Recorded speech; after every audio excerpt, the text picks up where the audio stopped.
Hello, everyone. This is another Black Conservative. I'm Ryan Boland. Thank you all for joining me once again.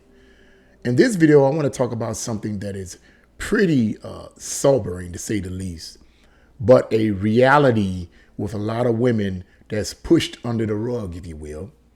And that is in reference to the horrible condition of abortion and the negative emotional, psychological, and spiritual effects that it has on many of the women that have regretted having these abortions.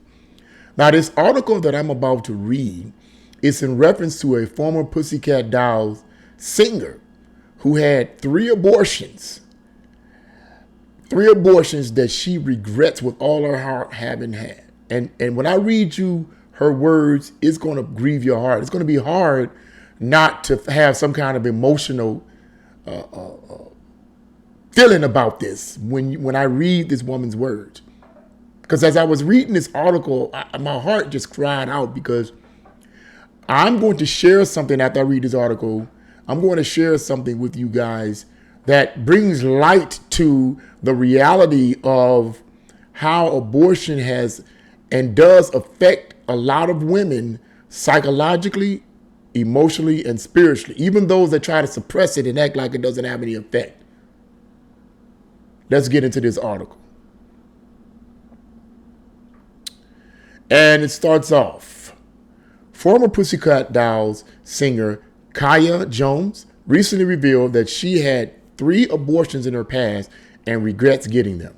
So you don't hear this kind of stuff on mainstream media. You're not going to hear it that much on mainstream media at all. The singer added that her experience with abortion has been, quote, painful beyond measure, and that you, quote, never get over it. Now listen to this. It is something that you will live with the rest of your life. And when it hits women at a later time, it is something that is so painful, Jones told Christine Jurgen during her recent appearance on the Speaks Out podcast. Jones explained that she got her first abortion when she was a teenager after her birth control had failed her. I was very young in the music industry, not receiving any guidance other than what I believe, she said. And I was on the birth control pill at that time. So I figured, well, the pill didn't work, and it actually didn't. So I didn't feel that was murder. I didn't have any understanding of it. I didn't speak to my family about it. The singer went on to say that she became pregnant a second time at another point in her life when she was a member of the Pussycat Dolls, and she was told to, quote, get rid of it. You see how the industry does? The industry in Hollywood is all about imagery. And from a surface point of view, that can be understood. It's about imagery. But most people that leave the industry, let me take that. Let me rewind that. A significant number of people that are in the industry will confess that it's a very corrupt way of living. Hollywood and the music industry do not care about morals and values. It's all about imagery. It's all about manipulation and imagery and sex and pushing feelings and emotions. It's not about morality. But let's go on. And at that point, because I had already gone through an abortion previously, I didn't think it was that big of a deal, Jones admitted, adding that later at the age of 30, she became pregnant again for a third time due to rape. Now listen to this. While Jones, quote, wanted to keep the baby, she said that, quote, ultimately due to the stress of all of it, there were complications and that led to another abortion. Can you imagine what she was going through? Can you imagine the pain? I'm not just talking about the pain of the rape, because I've heard people say, what about rape? What about rape? Well, here you have a classic example of a woman that wanted to keep the baby even after the rape. And she's just one of quite a few women that want to keep their babies after a rape. So let's quit with all the, what about the rape? What about the rape? I don't want to hear that. What about if they're raped? I don't want to hear that. Because all women don't feel the same. And she's one of them. Let's go on. Jones added that the trauma stemming from her 3 abortions is why, quote, I became very, very adamant about speaking about pro-life. Unfortunately, people don't want to talk to young women about it in the way that I feel we should start talking to young women about it, she said. Instead of just demonizing it or putting all these regulations, we have to come up with some kind of understanding of the damage. let me say something here. They're not going to do that. This woman has a strong desire to do what she believes is right. But Hollywood and the government and the industry is not going to do that. They're not going to create some kind of category to help women deal with the emotional trauma and mental trauma and spiritual trauma of having an abortion and later regretting it in life. They're not going to create a parameter or a box for that, so to speak. They don't care about that. What they care about is imagery. What they care about is some other things that I'm going to mention later on. She goes on to say, when you've had one, you think you can keep having them, Jones confessed. These are her words. You don't think it's a big deal. And I genuinely think our culture has turned it into a form of contraception. She's right about that. They have. They have. But I won't say the culture has. I would say the government and the industry has. And the culture just follow right along. They follow right along. And now it's been entrenched into the culture. So now whatever the culture says is true then. But it comes from the top. Okay? Let's go on. And then it becomes a part, let me say this, and it becomes a part of culture, pop culture. And when it becomes a part of pop culture begins to be the controlling aspect. And as pop culture begins to become the controlling aspect, it begins to control the way people think, and the politicians no longer control the way the people think anymore. I said that in the previous video, but let's go on. Because pop culture is what matters. Jones also recalled an instance in which she was on stage performing with the Pussycat Dolls when she noticed two young girls in the audience and realized she was an inspiration to them. That's when Jones, quote, had to take a hard look at myself because she was experiencing an abortion in, quote, real time. Now get this. They were looking at me like I was a Spice Girl. The way I looked to the Spice Girls, they were looking up at the Pussycat Dolls like, wow.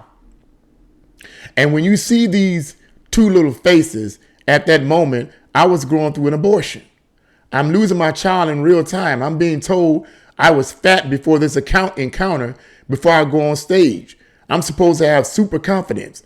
I'm losing my child. These two little girls are looking at me going, wow, Mom, she's a pussycat doll. And it's interesting that she mentions that they looked at her as like a Spice Girl, because and the main reason why I say it was interesting because the Spice Girls is what I was thinking about when I looked at this group Pussycat Dolls. I was thinking about the Spice Girls, but they're two different groups. These young women are going to have this as their focal point of what beautiful is, what fame is, what success is, and nothing on me in that moment said, caution, this is a lie. It's powerful stuff she's saying here. Nothing was saying that. And I was a lie in that moment. There was nothing beautiful about me. I was tainted. I was destructive. I was destroyed. I was completely enchained and bonded to the devil or the enemy or the realm of death, if you will, where I was living in my worst self. That's powerful stuff to be saying. We're all mothers of dead children if you've gone through an abortion, Jones affirmed. You will regret it your whole life. Even if I become a mother tomorrow and I'm happily married and all is well, I'm still going to regret the 3 children I did not have. That's the end of that article right there. Sombering situation about the emotional effects of abortion on women. This is something that the media, the culture, and politicians never talk about.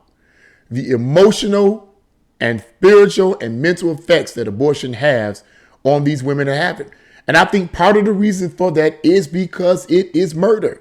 No matter how you put it on, I'm not going to even argue that anymore. I'm not going to argue that about whether or not it's murder or not. It's murder. We're not going to argue about it. I'm not going to respond to anyone that says it's not. I don't want to hear it. Okay? We're not going to even get into that.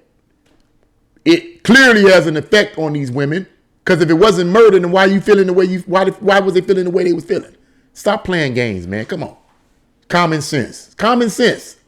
Now, when I was reading her words, I began to reflect on 2 individuals that I know had abortions. And I'm not going to say their names, because they're members of my family. And if they're watching this video, well, one is not, because she's dead. She passed in 2018. Um, but both had abortions. And I'm not going to say their names or any of that, and so that way no one knows who they are. But here's suffice to say, one was my sister, and one was my ex-wife. Here's the deal. My sister, when she was maybe a young, I don't say maybe like in her teen, like 17, 18 years old, she was pregnant, and I didn't know she was pregnant by her ex-boyfriend. And I didn't know she was pregnant, and she had an abortion, but I didn't know she had an abortion. And my mom told me that she had an abortion. I think it was even my mom told me she had an abortion.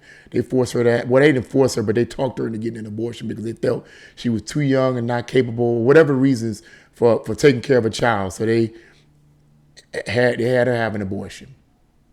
When I thought about that, I thought about what kind of emotional effect this may have had on my younger sister.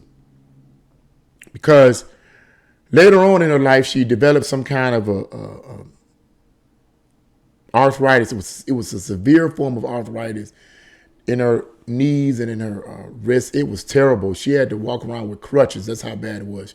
She was bedridden for a while. That's how bad this arthritis was.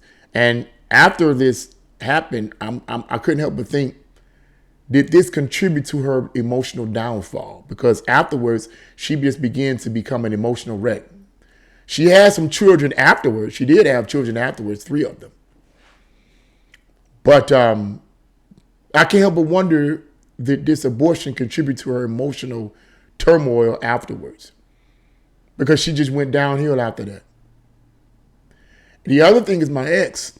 I didn't know this, but her older sister told me several years ago that she had not 1 abortion, but 2 abortions before we got married, with her last marriage, clearly. And I'll never forget it. Before me and my ex got married, she used to tell me over the phone, I want to get married, I want to have kids. I don't want to be old and never have kids. And that was a big major thing for her, was to have children. She wanted to have children, and she always feared she would never be able to have children anymore. God blessed her to have a child by me when we married. Got married, and God blessed her to have a child. Opened up the door for her to have a child. The woman is an excellent mother. Excellent mother. If there was a Mother of the Year award, I'd give it to her. Without any hesitation. Without any hesitation. Because she was a superb mother. Now, and is. Now, my ex suffered from major depressive disorder where she had to take medication. And I didn't know anything about this until several weeks after we got married. And I would see these bouts of horrible depression that she would go through. Having known this now and knowing the emotional effects that abortion can have on a person, I can't help but wonder, her suffering of major depressive disorder, was it caused by the 2 abortions that she had? Because she used to tell me, when I would come home from work and we would talk, she would say, Ryan, she says, kind of hurts me a little bit, but she would say, I've did some things in the past that I'm not really proud of. And I didn't know what she was talking about. I didn't really know what she was talking about. And she had become a born again believer. She had given her life to Christ. She was a member of my church and so forth. And in fact, as a matter of fact, we lived right above our church. And we lived in an apartment right above the church in a former location. All we had to do was just walk downstairs and we'd be in church.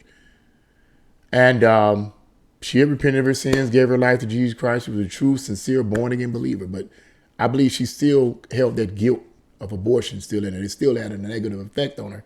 And I believe in part, not completely, but in part, she suffered from major depressive disorder because of it. And she kept that hidden from me. The effects this kind of stuff would have on you.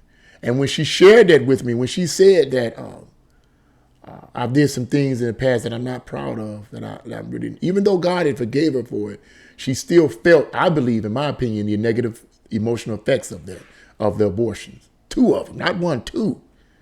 Can you imagine what that put her through? Can you imagine why, in part, she wanted a baby so much? Could you imagine what she was going through? But God is good, and he blessed her. He blessed her. The marriage didn't work out, but she had a child. It was God's way of saying, I'm with you and I've forgiven you. Now you got to forgive yourself. And that's why I say with any woman that may have had an abortion, ask God to forgive you, but you got to forgive yourself. First, you got to acknowledge that it was wrong. Okay, you got to acknowledge that it was wrong for permitting the doctor to do it, because you weren't the one that actually took the life of the baby. You just permitted it. It was the doctor, for money's sake, that took the life of the baby. But you got to first ask God to forgive you, and then you got to forgive yourself and move on, because it can crush your spirit. And so I just wanted to bring that out. I wanted to bring that out because when the 2 individuals that I know, my deceased sister and my former wife, have had these abortions, and I believe it has had a negative effect on them, and it has carried on with them throughout their life. This is not what the liberals are going to tell you. The liberals and the cultural Marxists push this worldview, and part of the reason why they push the worldview of abortion is for population control. Do you not know abortion is part of the population control concept? It's not a conspiracy theory. There are people in positions of power and authority that believe that there's too many people being born in this world and we're consuming all the resources. In order to prevent that, abortion is one of the ways in which to diminish the population. You can't make this stuff up. You can't make this stuff up. That's the reality. But it can be stopped by first exposing it and voting the right people in office, and voting these clowns, these demons in human flesh, out of office. That's the answer. The other answer, and I said this before and I'll say it again in the close of this video, those who believe in the power of prayer, we need to be praying harder than we ever did that God will change this country, man, and bring us back to where we need to be. I pray for America every day. I pray that God send a revival to this country every day. That's what I do personally. So I just wanted to say that. What do you guys think? Leave your comments in the comment section below. Like, share, and subscribe to this channel. God bless you all, and see you again.